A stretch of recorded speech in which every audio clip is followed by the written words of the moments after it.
type 2 diabetes can be prevented, arrested, and even reversed with a plant-based diet, something we've known since back in the 1930s. Within 5 years, about a quarter of the diabetics were able to get off insulin altogether. But plant-based diets are relatively low-calorie diets. I mean, maybe their diabetes just got better because they lost so much weight.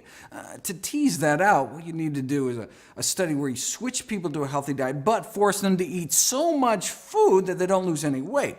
Then we can see if plant-based diets have specific benefits beyond just all the easy weight loss. Well, we'd have to wait 44 years, but here it is.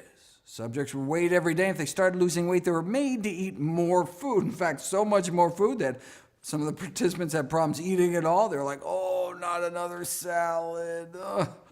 But they eventually adapted, so no significant weight change, despite restricting meat, eggs, dairy, and junk.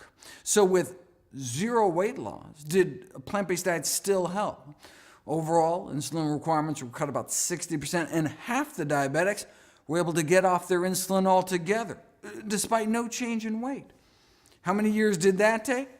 No, 16 days. 16 days later.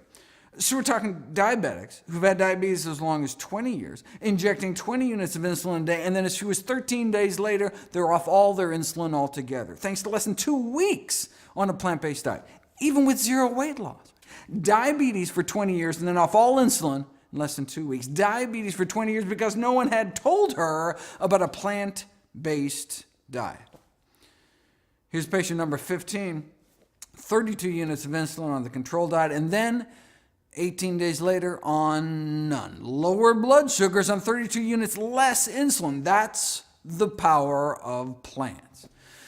And that was without any weight loss. His body just started working that much better. And as a bonus, their cholesterol dropped like a rock to under 150 in 16 days.